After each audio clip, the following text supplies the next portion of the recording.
Right, good morning, everybody. My name is Jonas Rosenberg. I am an honored loan officer at Summit Funding. I also get the honor of coaching for this man, Jim Reed, here at Summit Funding. I'm going to do a very short introduction today because there's no story I could tell except for one from about 6 months ago when I had Jim. I found out that he was going to be my coach. And I had something I needed to ask this man, and I knew I've heard all the legends, greatest loan officer of all time, one of the best mortgage coaches in America. He's shaking his head at me right now. Guys, I picked up the phone and I've heard everything about this man, and I was intimidated as heck. But most of you in Kennewick know my situation. My uncle is dealing with some health issues, and I called Jim and I said, buddy, I need your help. And he said, what's going on? And I said, buddy, I know I'm going to have to face a very hard situation in my life when my uncle goes. And there's no one in the world, I don't know you very well, but Jim, everything I've watched you and everything there, you are the human being that could get me through this. And guys, Jim Reed, I am Jonas Rosenberg. I am no one. Jim Reed told me, brother, I would be honored. You call me, you tell me when you need me. And if you need me to get on a plane, I'll be there. And guys, I cannot tell you, I'm literally standing next to a legend that gets to talk us through this market today. And Jimmy, thank you so much for being on with all of us. And thank you for taking so much with the time with me, brother. You have changed my life. And please change some of these people's lives right now because it's kind of rough out there. Wow. Wow, dude, thank you. Wow. Talk about raising the bar. That's going to be hard for me to jump over, but I appreciate you. So I'm a loan officer. I'm not, Jonas talked about all these things, but I'm a loan officer. I do loans every day. I'm a branch manager. I run a branch of about 20 really good originators. We do 100 to 150 loans a month in the bad market, 250 in a good market. I've been doing loans for 27 years. I look good, right? Yeah, I got Joel to smile. Yeah, 27 years doing loans. Sweet. So 27 years doing loans, and I've been a professional coach in our industry for about 20 years. And so I'm telling you that for only one reason. You should be very picky. Like, listen, write some stuff down. If I give you something to write down, you got to write it down so it sticks in your head. This one you want to write down. Be very picky who you listen to over the next 18 months. Be very picky, very, very picky, because the market is changing. And in a minute, I'm going to ask you for some feedback, and I hope some of you will jump in. I'm going to ask you to tell me what you want to get out of this call. Okay? So I prefer you have your video on. I prefer you be sitting up straight, ready to learn. I prefer you be ready to work it on your business. I think that if you're not, you might not make it. I don't think you'll make it. I've tried to look a lot of loan officers in the eye in the last couple of weeks and say, I don't think you're going to make it. Rates went up 3% in 4 months. It's never, ever, ever happened. Anybody who's telling you that they know rates are going to get better next year, or they know the market's coming back in 6 months, is lying. No one knows. All we know is what history has done and what works in our industry. So what I want to do today is share with you my view on those things. What's coming, what works, and how to do it. So I'm going to give you some tactics for sales, and I'm going to give you some information to use. I'm going to tell you right now the biggest thing, the biggest number one thing I want you to get from me over the next 50 minutes. The biggest number one thing I want you to get from me over the next 50 minutes is how to talk to your clients about this. Why buy now?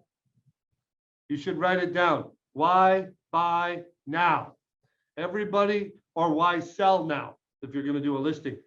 You got to be ready to answer those questions, and you got to be professional about it. So and how to adapt to a changing market. So I want to tell you a story about how I see real estate and lending. I think that there are 5 real estate markets, okay? So on a blank piece of paper or whatever, somewhere you can write them all down, there's 5 real estate markets. At the very top of the markets, the very top one, that's number 5. We're gonna go in descending order. Number 5, that market is lots and land. right? Lots and land. You're a realtor, you can sell a lot, you can sell land. Builders buy lots and land, builders develop lots and land. At the very top is lots and land. Number 4, right below that is investment property and second homes. Investment property and second homes is the 4th market. Now, I want to do every kind of loan in every kind of market. Anybody else want to do every kind of real estate deal in every kind of market? Raise your hand.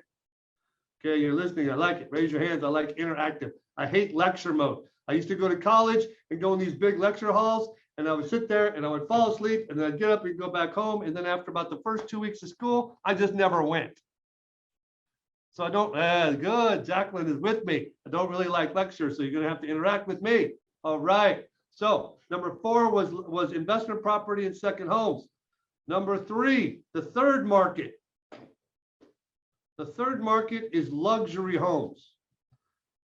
So investment property is clear. That's income producing investment property for people who have extra money. Second homes, you know, that's buying a house near a lake or a mountain. That's what people do when they got too much money. They buy second homes. And then below that, again, the 3rd market is luxury. That's when people want to buy a house that feels like they're at the Marriott. They feel like they're in Hawaii at a hotel, right? The backyard has speakers. It has a pool. It's got spray misters. It's got a TV on a swivel outside. It's got an outdoor kitchen. It's over $1 million in almost every market in America. Some approaching $2 million, $3 million. Crazy. That's a luxury market. That's number 3. The second market, number 2. So 5, 4, 3, 2. Second market is move up. Move up. Move up and luxury are different. Move up is like this. You're a newborn. You married your wife. She married you. Usually the girls pick, to be 100% honest. I don't think the guys pick nothing. I think the girls pick. That's what I think. So your wife married you. You lucked out. Yes, Chelsea, I'm right about that. You know you picked him. He didn't pick you. So you picked him. You guys got married. You bought your first house. You had a baby. It was big enough. You went to have your second baby, and the doctor says, "Oh, it's triplets." And you panic and you realize your house ain't big enough. That's move up. Okay? Move up because you have to, not necessarily because you want to. That's what I mean by move up. Move up, moving up for size, moving up for school districts, moving up to get out of bad neighborhoods. That's move up. I don't mean moving up to the apartment in the sky. So I want to be clear on what I mean by the market. And then number 1, the first market, the number 1 on the bottom of the descending order, the number 1 market, the first market, besides people who have heard me run my mouth before, you're not allowed to answer. What's the number 1 market? Chase. First-time home buyers, Jim. Who said that? Chicago. Okay, Chicago. First-time home buyers is the number 1 market. Okay, those are the 5 markets. So in my 27 years, I counted them up. I've done more than 6,000 home loans. Probably about 75-25. 75% purchase, 25% refi. And here's what I've seen to be true no matter what anybody tells me. Consumer confidence and the economy determine which of those markets we're in. Consumer confidence and the economy determine which one of those markets we're in for our jobs. So, open your mics. What market are we in? Economy. No. Of the 5 markets I just described, which market are we in? First time buyers. First time buyer. Anybody else? No, Two. two. Investment Jacqueline, what properties. market are we in? Four. Jacqueline, Four. Can you hear me? I can. You have a really good smile, and I can see. Okay. Like, I can Are only we see in some- investment market right now? Or we No. were? No, No? we're not. We're not anywhere close to an investment market. Why? Interest rates are too high. No, No? because I used to have $2 million in the bank and now I have 1.3 because the market went down. So I'm not willing to part with my capital to invest in investment property, and investment property requires capital and it requires reserves. And right now, someone just took my money and I didn't do anything wrong, so I'm not giving anybody any of my money. Isn't that the truth? So that's not our market. Someone else, tell me what market we're in. Come on, you guys, you're professional realtors. You see it? All right, What we market got, are we we got in? people over, Jim, we got people over here shouting out luxury. Luxury, okay. Luxury works like this. You got more money than you need. You're tired of going on so many vacations, so you buy a Billy Badass house. Now I owe $2 because I cussed. I have to stop cussing. I have a swear jar. I owe $2. $2 for telling you, no, we are not in a luxury market. Were we in a luxury market 6 months ago? Yeah. Yes, That's why I think it's. we were. And then the payment on a luxury home went up somewhere between $1,000 and $2,000 a month. A month. I'm positive, because of interest rates. So are we in a luxury market? No. We are not in a luxury market. I have a luxury home for sale and it's not selling. Okay?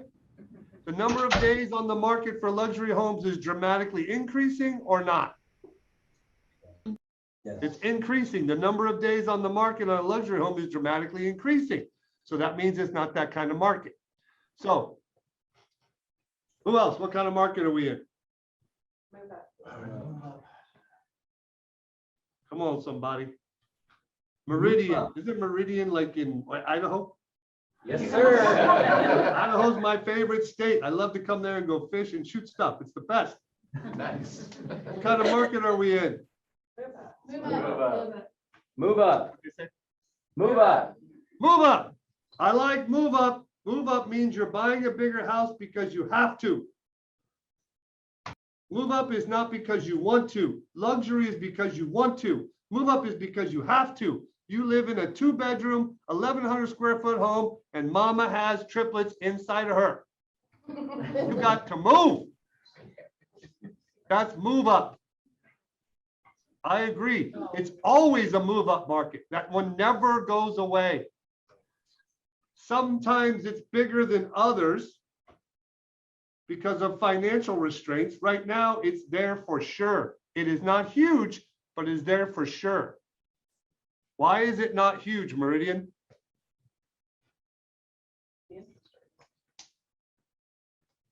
Come on, y'all. I see you in the purple shirt. Why is move up market not huge? The consensus is interest rate, Jim. Okay, yes, affordability and yes, but do people buy houses, Meridian, on financial decision or emotional decision? Emotional. Thank you. So they buy it on emotion and they justify later. Would we all agree with that? Yes. Yes. Yes. So right now, if you own a home, do you have to buy another one? No. No. And so the emotional decision may be there, but then the financial one knocks them down. So because they don't have to, it's not as big as it could be. Make sense? But I really believe that it's always there. I know it is for a fact. It is for sure always there. It's just a little smaller than I like it to be frank. I prefer more of a move-up buyer. I prefer a year ago when all 5 markets were humming. Do you remember what that felt like? All 5 markets were humming. Anybody could do real estate. But now lots and land are done. Investment property and second home are done. Now, would you stumble across somebody who wants to buy investment property because they have to do a 1031 exchange? Yes. I'm not saying there's zero. I'm just saying it's not smart to go after it. Luxury's done. Those people don't buy houses unless the economy's strong and they got extra money. They're smart. They're super educated.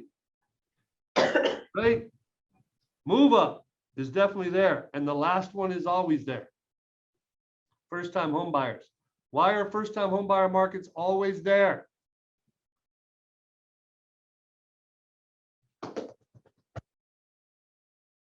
I want to show you. I'm going to show you why it's always there. But the reason it's always there is because the interest rate, this is the one I stole from Janae, a lady who works for me.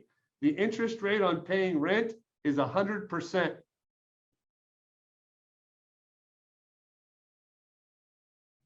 Feel free to use that one with your clients. The interest rate on paying rent is 100%. Yeah, rates right now are above 5, but the interest rate you're paying is 100% to the landlord, isn't it? Wow, you guys are very exciting. Very exciting. It's okay. I have enough energy for all of us. Okay, cool. So those are the 5 markets. So I'm going to teach you a real estate model right now that we learned in the core and how to get in front of the markets. Does that sound good? Cool. You got to ask me questions along the way. I get tired of hearing myself. Okay, so stop me with questions. Wait, Jim, I don't get it. Wait, Jim, that don't make no sense to me. Wait, Jim, I don't think you're right. I'm cool with a little debate. It won't be an argument. I like healthy debate. I think that there were this many real estate transactions and this many realtors for the last 3 years, right? And now there's this many realtors and this many real estate transactions. That's what I think. So my question to you is, what's your backup plan? If you have one, shame on you. Don't have no backup plan. You'll just think about that all the time. Think about what you got to do to make it happen. Like, my answer is, what are you going to do about it? The market changed. What are you going to do about it? What are you going to do different? There's a stupid book. I hate the book, but it's smart. It's a smart book. You ever have one of those books? Like, I don't really read a lot, okay? I'm not sure I ever read a book cover to cover. But there's this book. One of the times I've been through 3 super big market changes in my career, 5. Some people say 5, but they were little blips. 3 of them were really big. And the first really big one I went to this seminar about how to get business. And they handed out this stupid book. It's one of those really thin books called Who Moved My Cheese? You guys ever read that? Read it. It'll only take you 45 minutes. I'll summarize it for you. It's 2 mice in a stupid maze, and they keep going to this place with this big mound of cheese and eating every day. Then one day they go there and there ain't no more cheese there. The next day they go there and there ain't no more cheese there. The third morning, Sam looks at Bill and says, I don't think we should go there anymore. Bill says, dude, I'm going back, man. This cheese is going to show up again. The guy's like, I ain't going back, bro. I'm going to take a left on the first turn that we go straight. I'm going left. He's like, you go left, bro. I'm going straight. And the one of them kept going back to the same place looking for the cheese. That's the people who think rates are going back down and the market's coming back. That's those people. He kept going straight. The other one went left. He found a new pile of cheese and never came home. Do you guys get the message? The markets are the different places where the cheese is. You get it? You feel me? And you can't go after luxury lots and land when the market's first-time home buyers and move up. You can't hold a $2.5 million open house right now. It ain't gonna sell that great. I'd rather have you do $500,000 open houses. What do you think? Do you think I'm crazy? Okay, good. The nods are going the correct. Joel, the nods are going the right way. Joel, they're with me. I can only see a few people. I can see you, Jacqueline. I can see you, Joel. So I'm gonna be picking on you. This means I like you. All right. So here's the perfect real estate model and some things to do each day. And then I want to talk about why buy now. Does that sound good? So here's the definition of a perfect real estate model. You work 6 days a week. You take 1 full day off a week without working or answering the phone to have recovery. You make a high 6-figure income. If you're married, you stay married. If you're not married, you get married. When you come home at night, you pet the dog instead of kick it. And the last thing is you save some money every month so that someday you can decide who you're not willing to work with. Would that be a good real estate model? Make a high six-figure income, save some of it so you can retire or decide who you want to work with. Be happy when you come home and stay married. Pet the dog instead of kick it. Would that be good? You know the percentages of realtors who have that ain't that high, right? I think it'd be really good. And you last, right? It's something like only 5% of realtors last more than 5 years. It's a tough job y'all chose. It's a tough job. You're the boss, you're the marketing specialist, you're the sales consultant, the operations manager, you're the procurement manager, you're the organizer, the networker. It's a tough job. It's not easy. And if you're not at least good at all of them, it's a really tough job. So we meet that definition. We studied it for over 20 years in the core of models that fit that way. So I'm not talking about real estate teams with a lead agent and, I don't want to exaggerate, a lead agent and 7 buyer's agents, and that lead agent says they do 30 million a month, but they really don't make the money. I'm not talking about that. I don't know how to teach that. I wouldn't want to teach that. That's called a manager. Okay. There's other management jobs that you could get that pay the same with less stress.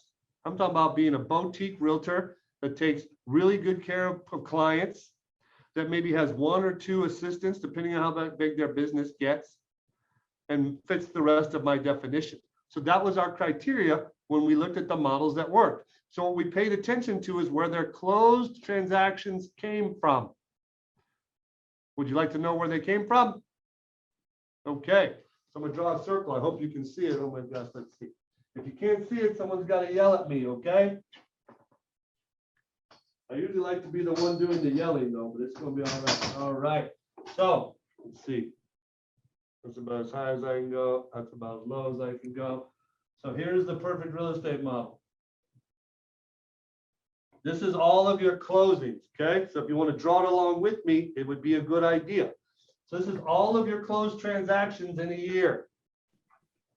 We're going to divide it first in half and then divide one side half again.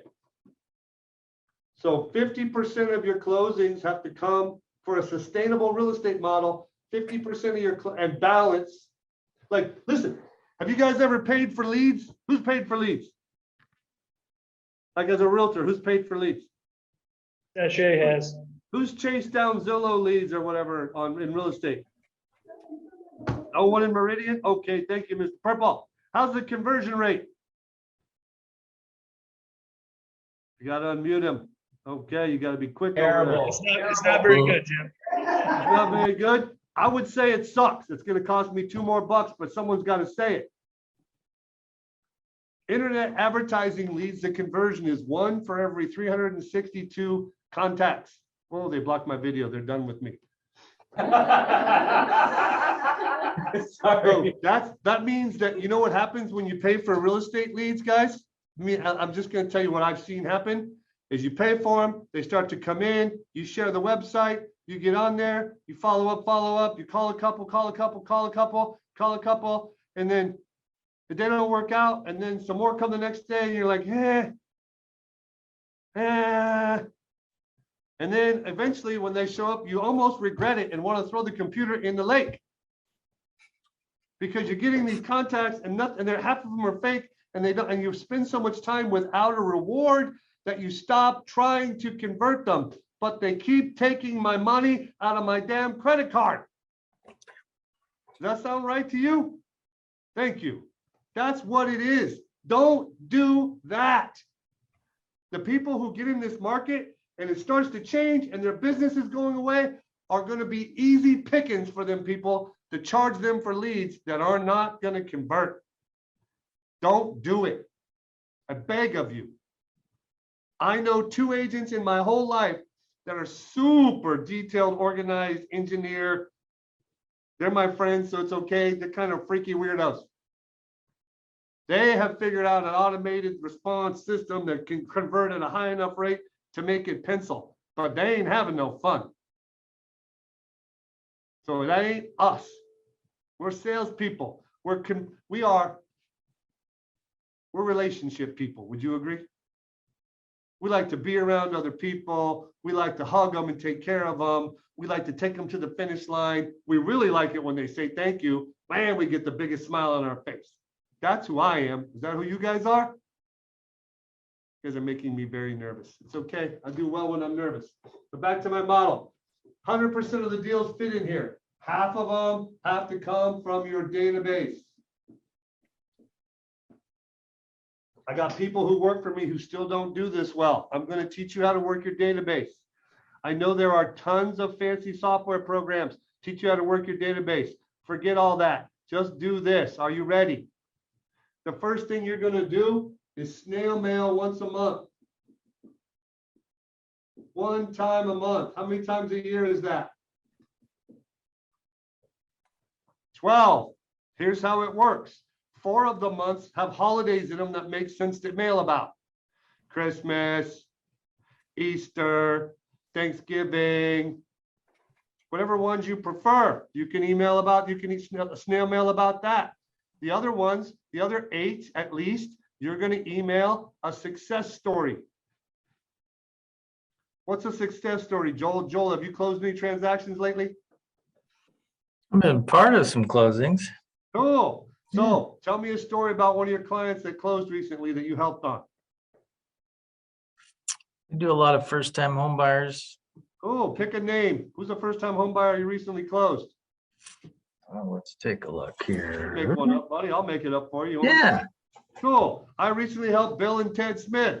Yes, Bill and Ted. Bill and Ted Smith lived in an apartment and were renting. And then they wanted to have a dog and they found the dream dog they always wanted. It was a Great Dane. It was too big for the apartment. They came in to get pre-approved and didn't realize they qualified for a $425,000 house with just 15 grand down. We got the seller to pay all the closing costs and they moved in last Thursday to their dream house with their dream dog.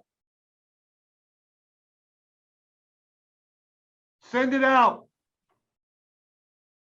Anytime you help someone, it's a story like that. Would you agree, Mr. Gonzalez? Every time you help somebody, you solved a problem for them. Would you agree with that?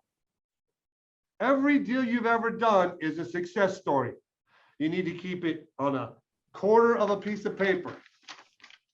Or a half, half a piece of paper. On one side is your picture and your address. On the other side is a story with big font and not a lot of words. All you're doing is telling the people who know you how you've recently helped someone and that you're so grateful. How do people choose their realtor?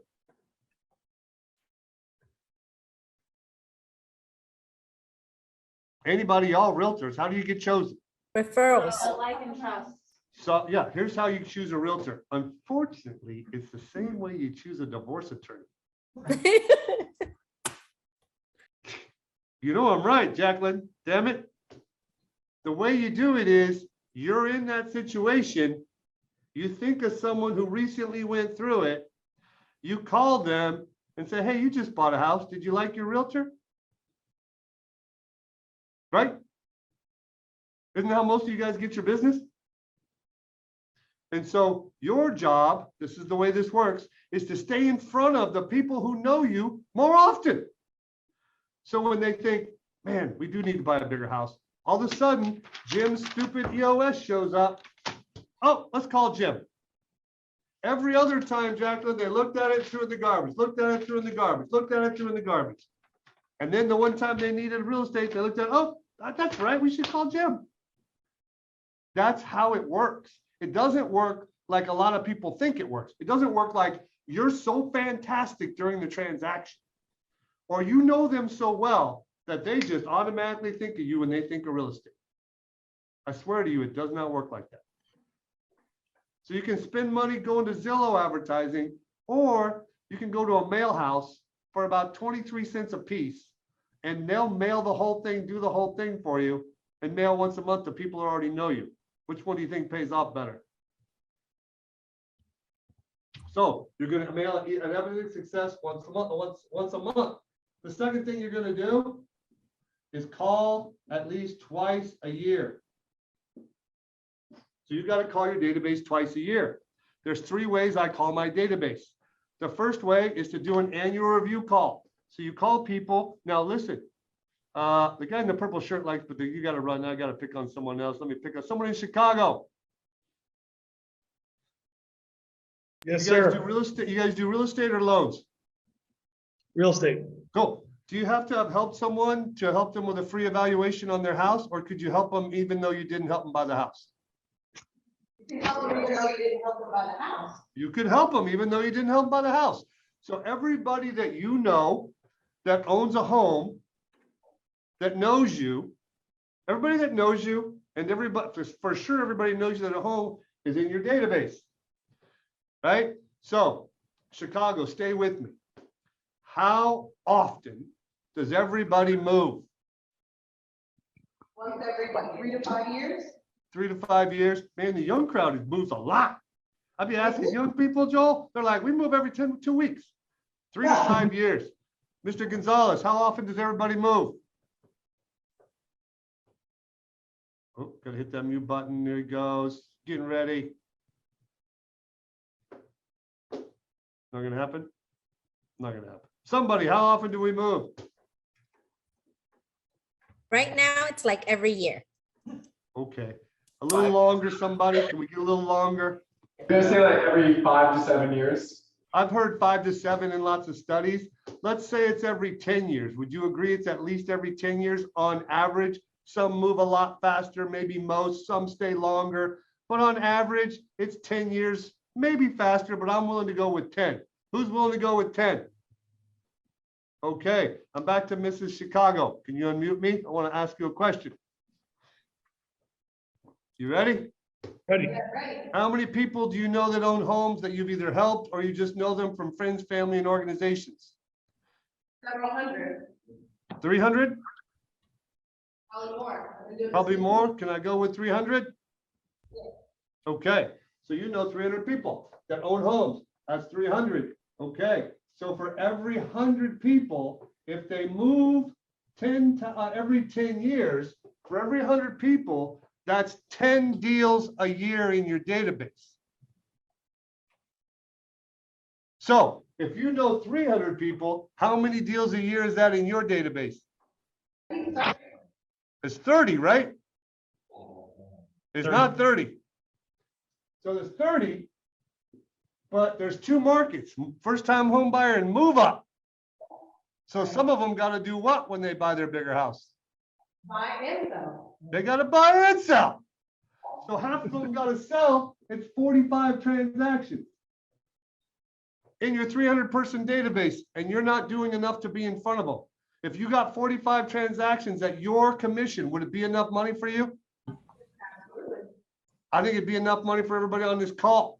But we don't know what to say or what to do. So I'm telling you what to say and do. Mail once a month. I used to think, well, if I mail too much, then they won't like me and they won't use me.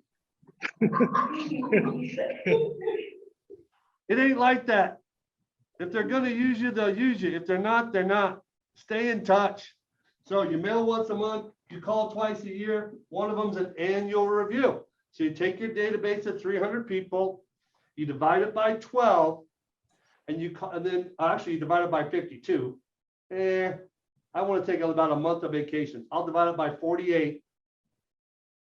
And whatever that number is per month, if someone wants to help me, they can tell me. If not, I don't really care. That's how many people I call on Wednesdays. And I call them and say, hey, it's Jim Reed with blah, blah, blah real estate. Hey, listen, I offer my clients a free annual review. And your name came up. The way it works is like this. I help you figure out how much your house is worth, answer all the questions about the market. Please call me back. I'd love to help you with it. Also, if you've got any work or anything you've been meaning to do on your home, I have an approved list of vendors that will help you. Look forward to talking to you. If I don't hear from you, have a great day. That's a fair call, isn't it? You know your job is to help people with housing, right? You know they got questions about values and rates and how to fix their roof, right? You know you're the trusted advisor, right? So you call them and say that script. The other thing you do is you invite them to something. You call them and invite them to something, which is what's next on the third item. You got to have 2 client parties a year. I'm going to tell you what to do so you don't have to worry about it. I'm not going to give you choices. Okay?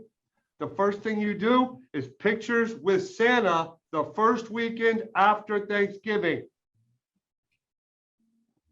If you have a family, you want a picture with Santa to put on your Christmas card. And I don't really care if they show up. We've hired a Santa, we put them in our lobby, we invite our past clients. The ones who show up and get a free picture. The ones who don't, we email them, we call them, and we mail to their house. So we had contact with them and we're giving back. 6 months later, I want you to do a weekend free matinee movie. We do it every year. Rent out a movie theater, invite all your past clients, all your friends and family, all your cousins. Say, we just wanted, and stand up in the front. Say, we just wanted to get back and pay for a movie. You get your family out into an air-conditioned place just to say thanks for supporting our business. Thank you so much for all of you who helped me buy, let us help you buy a house. And those of you who haven't yet, we look forward to helping you too. Sit down and watch the movie. I'm telling you, this is not my idea. This comes from the best realtors in the nation. This is what works for database. Questions on database? Come on. Anybody? Jimmy, I got a realtor sitting in here. I know that you have us do the 30, 60, 90 calls. Are you just suggesting calling once a year, or should they be checking in more often than that with their closed clients? Oh, that was the question that came up? Or is that your question? That was a question that came up. Should they be checking in once So you're more? talking, yeah, you're talking about 2 different things, right? So I'm talking about marketing to your database, and he's talking about post-closing follow-up. So one of the things we teach is 30, 60, 90-day calls. For every transaction you close, you pick a day of the month and you call everybody who closed the previous month, 2 months ago, and 3 months ago. You call them and you say, hey, it's Jim. I know you've been in your house for a few weeks now. I just wanted to call a follow-up and see if everything's going okay. Did you get your mortgage payment? Is there anything you need? Do you have any questions? Now listen, Jonas, they ain't gonna do it. You wanna know why? Why? Because they're trying to not have the person call them and complain about the roof or the thing in the wall they didn't see on the walkthrough. They're worried about it. They're hoping no one will call them and complain about the home they just bought. So I used to have a builder, I still have the builder named JMC in California. If you are a home builder, you have to provide a 10-year warranty on homes. So people call and say something broken, you got to fix it. So most builders are stoked about it or not stoked about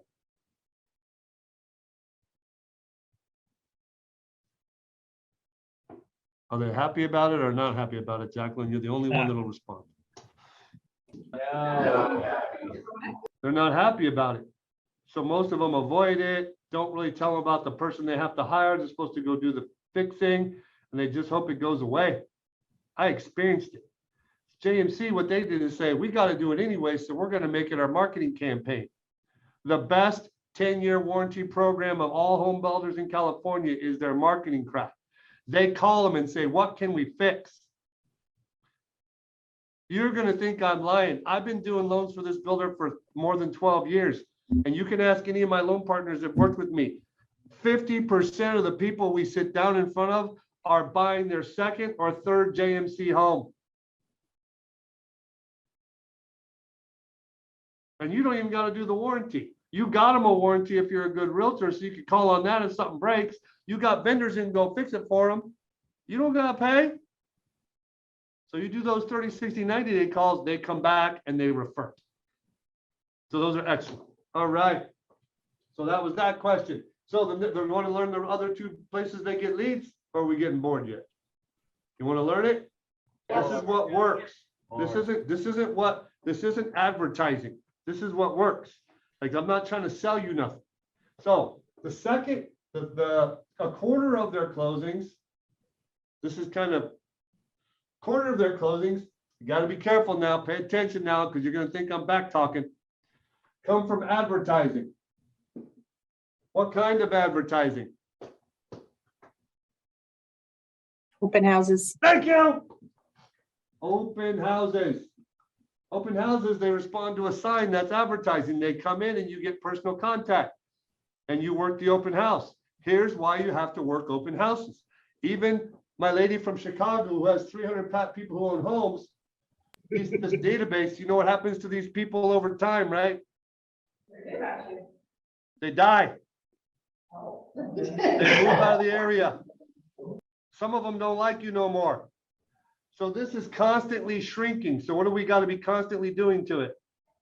Adding. We got to be filling it up. So these two fill up this one. This one pays off over the long time. And that's how you build a sustainable business. So you got to do advertising. You got to do a couple open houses. Let's say 4 open houses a month. 2 on Thursday night, 2 on Sunday after church. 4 open houses a month minimum. I think right now you got to do more like 8. But open houses work like this. They're open for 90 minutes to 2 hours max. 90 minutes to 2 hours max. You should be writing this down. Don't be holding open houses all day, sitting there for 6 hours. Don't do it. You have to create a shortage. You have to create demand in your sales process. Okay? So your signs that you put out need to go to 2 major arteries near the home. 2 major arteries. If it takes 20 boot signs, it takes 20 boot signs. If it takes 10, it takes 10. Has to go out to 2 major arteries. The signs need to be there in the morning. It needs to say open house 10 to 2 or 12 to 2 or 2 to 4 or open house Thursday. A great one is 5:30 to 7 when people are driving home from work in the neighborhood. They're driving home from work in the neighborhood and they're renting and they drive by an open house. They pull over and check it out. 90 minutes max, I like 2 hours at the most, a bunch of boot signs. And when they walk in, what do you say?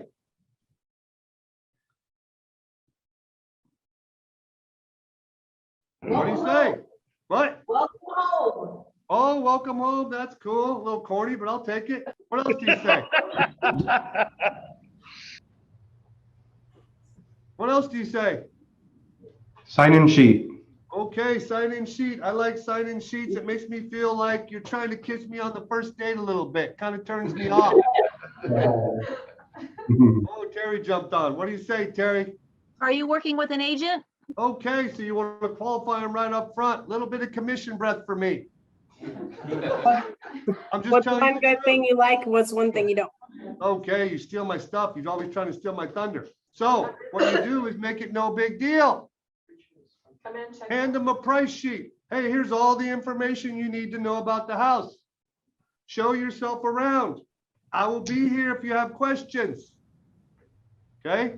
It's a sales process. I'm willing to give a little bit. Like, I think you should be willing to put someone in your car one time before they get pre-approved with your lender, and only one time. And when they're in your car, you explain the process. Hey, I'm only going to do this one time. After this, you got to be pre-approved for me to show you more property. Like, y'all, how many of y'all are married? Okay, not enough of you are married. Y'all need to join Match or whatever it is. So when you're single, if you chase them, what do? They run away. They run away. I don't care what your gender is. If you chase them too much, they run away. And if you ignore them a little bit, what do? They come back. They're a little more interested. Nobody wants what everybody can have. No one wants to be chased all the time. So you're willing to give a little, and then they got to give a little. And then you give a little more, and then they give a little more.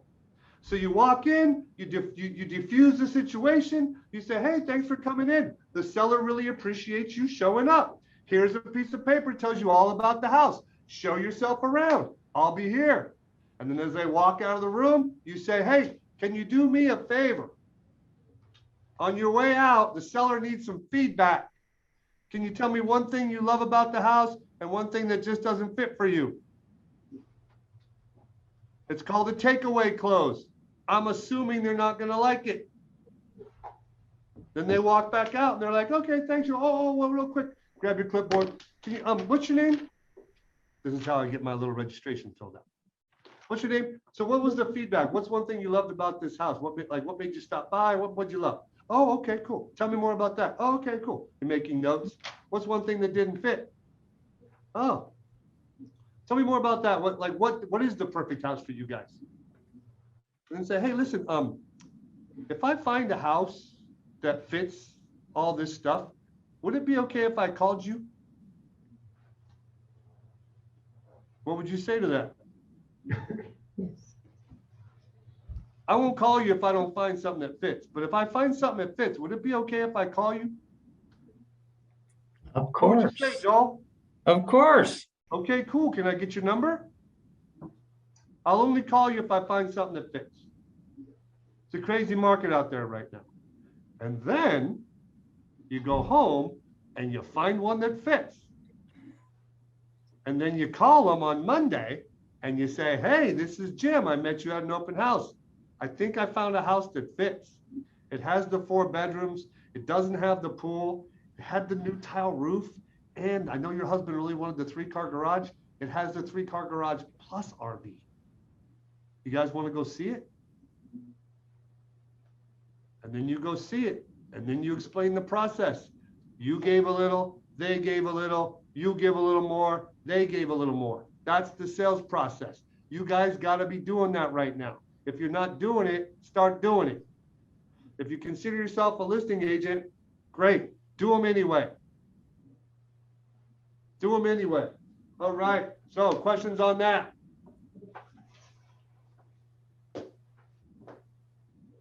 Did you learn anything yet?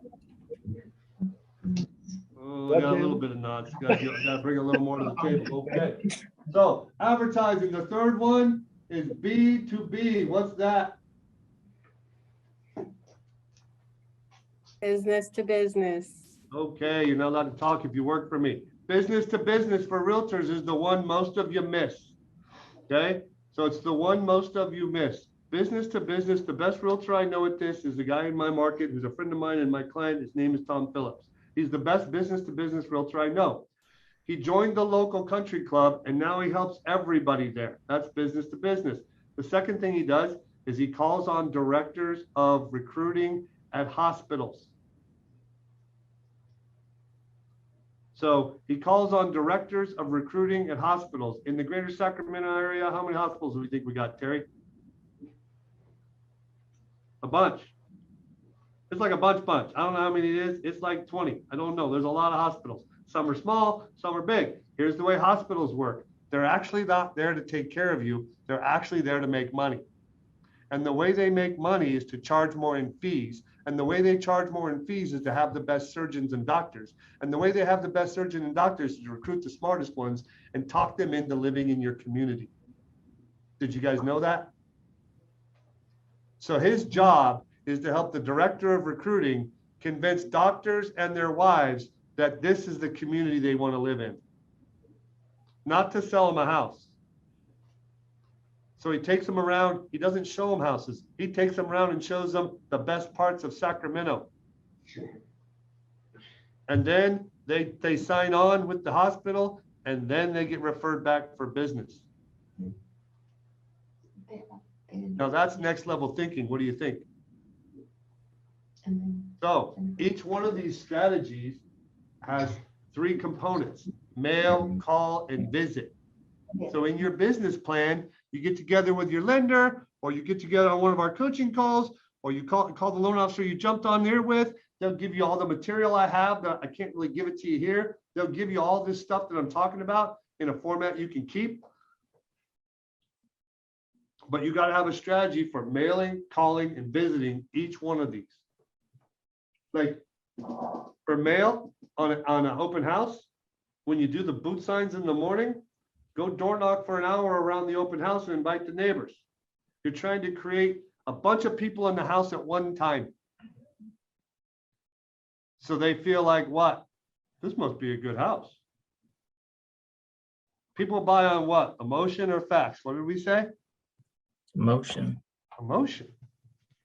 I'm in there, you're sitting down, there's no one else around, there's no cars in the driveway. I walk in, and how fast do I get out of there? Pretty fast. I walk in, there's 10 cars out front, there's 10 families inside. I'm like, what the hell's going on with this house? That's your job, y'all. You guys are salespeople. You have to create this process. So this, so I want to add on to this. So this is an overall business, where the business comes from. And the way we create more business from ourselves is through something we call theme days. So the toughest part of your job, in my opinion, is that you're the boss, right? So if you don't feel like working today, guess what? You gotta work today. If you don't feel like doing this today, you don't have to. But if you have a boss and you don't feel like doing it, what do you have to do? You gotta do it anyway, right? So what I tell my guys and girls right now is, look, this job is tough right now. The market's changed right now. It's a tough job right now. Sometimes it's easier and sometimes it's tougher. But have you ever punched a clock and worked for a jerk? That ain't no fun, y'all. That ain't no fun. I went to an open house the other day, and this has been a while now. And I asked, when I go into an open house, I'm trying to work with the realtor. I'm trying to get to know the realtor. I don't think everybody's going to like me, but the ones that like me and I like them, I want to work with them. So I like to talk to them and get to know them. So I ask them, like, hey, how'd you get the listing? How was traffic? Get to chat a little bit. And I always ask realtors one question. I would say, I kind of fell into this business. You know, my roommate talked me into taking a chance. I never thought I would do it. That was 27 years ago, and I stuck with it, and I lucked out. And, you know, I never wanted to be a salesperson. That's all the truth. What made you want to be a realtor? That's what I asked them. The best answer I ever got. I had to fire my realtor. The best answer I ever got was this. I'm tired of someone else telling me how much I'm worth. I go to work for this boss, he says I'm worth $22 an hour. I go to work for that boss, he says I'm worth $18.50 plus bonus. I go to work for this person, they say I'm $5,000 a month exempt. I'm tired of them telling me what I'm worth. I'll decide what I'm worth. I don't want a cap. I want to take care of a lot of people and make a lot of money. If that's why you're in real estate, you're in real estate for the right reason. If you're in real estate because you thought you were going to have a free schedule, make a lot of money, and drive a Benz, ain't gonna work out so hot. Cool. So theme days, ready? Write them down. Here's what I want you to do every day of the week, at least every day of the week. On Mondays, you got a time block in your calendar. Like you got to start every day like a business person, like a ritual. Have a start time, have a finish time. If you start at 8:30, great. Start at 8:30. If you start earlier, great. If you start later, okay. So you have a start time, and then the first half hour is the same every day. Print out your calendar for the day. I know you don't need to print it.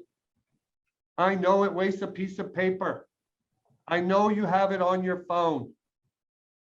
But trust me, print it out every day. Mine looks like this. If you work for me, you'll have me ask you all the time, show me your calendar. This is my calendar. All my days booked out. My to-dos are down the side. Every day I know what I'm supposed to do to execute my plan. So take your calendar, time block, and execute your plan. On Mondays, have a start time, have a 30-minute time where you start your day. Say, do this way and that way, and oh my God, I got social media accounts for days. You lower the price, but you can't lower the price unless you're in a relationship. You agree? What's the old saying? Discipline without love equals rebellion. You're going to show up to the meeting late for the listing, luck out and get it, not call them, and then call them and say lower the price. I don't think it's going to go so well. But if you go to a professional consultation, you set the expectation. I'm going to call you every Monday. I'm going to let you know what traffic is. I'm going to let you know any feedback. I'm gonna have already talked to agents who have shown it, and we're gonna talk about the market every Monday. And I'm gonna give you your options and you're gonna decide. What will most people want? Will they want you to be their listing agent or not? Agents don't do that. Most agents don't do that. They do it when they have to. But if you can set it up to happen every Monday and you can make the promise during your presentation, you're building credibility and you're presetting the home to sell by being able to communicate in a way they expect it. And you get to prove it to them, not just tell them to lower it. Here's the 2 houses that sold last week. They were on the market 90 days and lowered 4 times. They undercut you by 6% on average price per square foot. Based on the trend, in another 2 months, it'll be here. This much lower, another 12% lower. So 2 options are wait and pray, or get ahead of it and lower it by this much so we can be the next home that sells. What do you think? So on Mondays, that's what you do. On Tuesdays, you update your current escrows. So anybody that you talk to your lender, you find out what's going on, you talk to the title company, and then you call your buyer or your seller and update them on current escrows. Ask them if they need anything. Check in with them. Oh, that's Tuesdays. Wednesdays, excuse me. Wednesdays is database day. That's the day that she would call whatever 300 divided by 48 weeks is. Anybody ever give me the number? Y'all just gonna leave me out to dry. Okay, I'll do it. I'm very fast. Thank you for everybody. I'm very fast. 300 divided by 48 weeks. I do 48 weeks because I don't want to work every week. I want 4 vacations a year. She's got to call 6 or 7 people every Wednesday and do annual reviews. 6 or 7 people. Look up the property for a minute. Call them. Tell them I looked up your property. I looked up some information in your neighborhood. I do a free annual review. If you'd like to know about your home or the market, please call me back. If you got stuff you need fixed in your house, I got a really good, credible list of vendors I can refer to you. I'm here for you for all your needs and your family. Have a great day. Now, Mrs. Chicago, would you get business from that? Yes, I would. You for sure would. You're being a servant leader. There's no doubt you ain't doing nothing on Wednesday anyway. You got to call 6 or 7. Each one takes 20 minutes. 20 minutes times 7 is 140 minutes. What is that? 2 hours and 15 minutes? You get that done before lunch. And then when you go to lunch, you'll feel like you earned it. In front of people all the time, highly active and highly visible. On Thursdays, we call our pre-approved shoppers. Those are the people that are buyers. You give them an update on the market. You find out any new listings you think they'll be interested in, and you tell them about it in addition to the automatic email that everybody has. Let them know that you have a few appointments just opened up for the weekend in case they want to see something. You heard me, fib to them. A few appointments just opened up over the weekend in case you want to see something. It's called a scarcity close. And then on Friday, you call VIPs. So on Friday, you call VIPs, and those are people who you have a list of that impact you or your life. Business owners in your community, your family. You spend an hour every Friday calling people and talking to them within your database that are super important to you. The more connected you are, the more business you get. The more connected you are, the more business you get. So my guys, I give them an assignment, 20 talk tos a day. Can you imagine what would happen if you talk to 20 people a day? That's how you can dominate in this market. All right, let's see. We're running up on time limits. So I want to open it up to questions. I got one more thing I want to cover, but I want to be super respectful of your time. And we've already been an hour. So Jonas, any questions for me? I do not have any in the chat screen. If you guys have any questions for Jim, loan officers, will you put it in the chat screen? And I would be more than happy to get them answered. Or just holler. While you do it, I'm going to teach you why buy now real quick. This I think is probably the most important thing of the whole talk. All your clients are wondering why buy now. Do you guys agree with that? Great. So we talked about the 5 markets, and the one we need to go after right now, I believe, is first-time home buyers and move-up buyers. I hope that you can see that based on the data in your market. When you get in front of these buyers, they're worried. Do you remember when you bought your first house? What were you worried about? Everything. He said everything. Anybody else more specific? I for sure was worried about paying too much, which is stupid because I own the home still. It's been 22 years. I don't even remember what I paid for it. Right? I worried about paying too much, and I worried about if it was a good time to buy. How do you advise working in social media? I would advise doing social media for branding. What's that mean?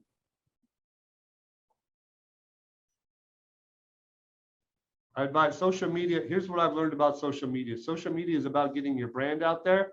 And there's a ratio in social media called 6-to-1. Have you guys ever heard of it? So you're a realtor, you have social media, you got your past clients, your friends, your family, you're chasing them down and liking their stuff and they're following you. And then you wonder what to post, right? Is that what the question's about? I hope. So one of my friends runs a social media company for realtors where they do it all for you. And I'm not selling that, so I'm not giving you her number. I'm not trying to sell you guys nothing, but she's super good at it. And what she told me is, Jim, people don't understand that they got to go 6-to-1. Like, what's that mean? You got to post 6 things that are not about you for every 1 thing that is about you. 6 things that are not about you for every 1 thing that is about you. But all my friends in the industry, they just keep posting their listings and how great they are. So if you're in Meridian, you would post about the farmer's market, so everybody knew about it. You would post about the concert that's coming into town. You would post about the fishing report. You would post about Shred Day you're sponsoring to help other people. You would post about things like that, and then 1 thing about yourself, 6-to-1. Because when you do that, people will follow you more and actually read your stuff, and they will feel more of a connection versus an advertisement. So that's my idea. All right, so I want to finish with this, and I'll try to do it quick and take questions. Here's why people should buy now. In your payment, there are 3 reasons. There are 3, we call it the wealth accumulator. There are 3 reasons why people should always buy a house when they're a first-time home buyer. The first one is forced savings. Forced savings. So as part of their payment, like if you buy a $400,000 house and you put 5% down, your payment's going to be about, in California, it's probably about $2,800 a month. I'm pretty close. Am I pretty close, Chelsea? I've been doing a lot of loans. I can wing it pretty well. So $2,800 a month, that's PITI. So the principal reduction on that home is probably around $350 a month. And it gets bigger as it goes. Does that make sense? So you as a realtor, if you know this stuff and you can educate your client, they will be adhered to you because you're the expert. Did you know on this payment, about $400 a month goes to pay down principal? We call that forced savings. So that's wealth accumulation. You guys agree? Great. So in that $2,800 payment, the next thing is there's some that's interest and some that's property tax. About $500 a month in California is property tax, and about probably $1,100 a month is interest. Maybe a little more than that. I bet you it's more than that, but let's say it's what it is. Am I pretty close? Chelsea, you're nodding. Are you looking it up? I'm pretty close. So that's about $1,600 a month of the payment is tax deductible. Okay? $1,600 of the $2,800 is tax deductible. So what's the average federal tax bracket? Somebody holler. Yes, Mr. Meridian. Oh, then someone's got to jump up and do the mute. That's very painful. Anybody else? 22%. 22? What country are you living in, bro? You buy a $500,000 house, it's minimum 25. I take home half my paycheck. The minimum's 25. So you take the interest and the property tax, trust me on this, you take that monthly amount, which is $1,600, and you multiply it by 25%. That's the money that they won't have to pay the government anymore because they own a home instead of renting. It's the monthly tax savings by home ownership. And they don't understand it. So $400 of their payment is paying down the loan. That's for savings. $400 a month is tax savings. And then the average appreciation in California is 3% a year over the last 70 years. So if you buy a $400,000 house, 3% a year is $12,000 on average. Some years it goes up by 10%, some years it goes down by a little bit, but on average, over the long haul, it's 3% a year in appreciation. That's why Americans buy real estate. Pride of ownership and wealth accumulation. So right now you're paying $2,200 a month in rent. The house payment's $2,800. The tax advantages knock it down to what is that? $200 a month payment difference, but the wealth is $400, and then $1,000 in appreciation. So your wealth building is how much a month? $1,800. When you ask them, when you ask someone buying their first house, you guys tell me what they say.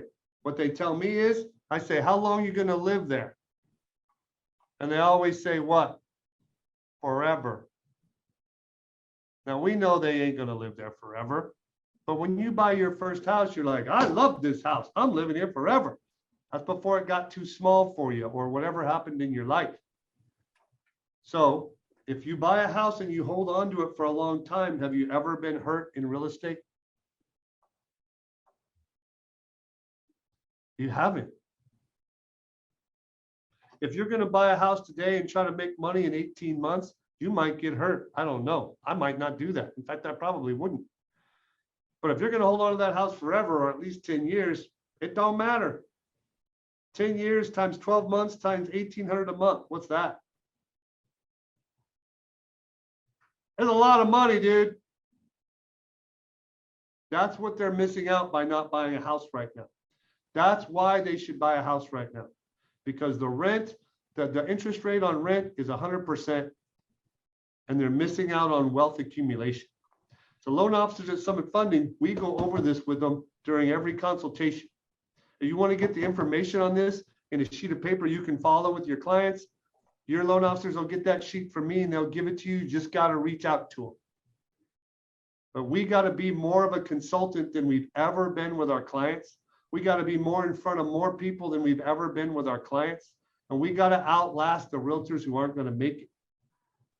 Because there is a bunch who are not going to make it, which is how we started this whole thing. So I'm going to finish with that. I want to be super respectful of your time. If there's last questions, I'll take them. But I want to tell you, Jonas, thanks for that introduction, dude. You almost made me cry in front of a bunch of people I don't know. Don't do that no more. But I really appreciated it. I care about you a lot. I'm happy to help you with this. So any last questions before I go that you see?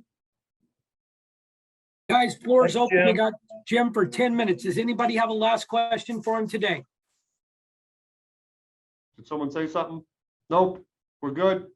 If you do, reach out to your loan officer. They'll get with me. I got to run to my next meeting. Follow my schedule. Bye, guys. Thanks, Thank Jim. you.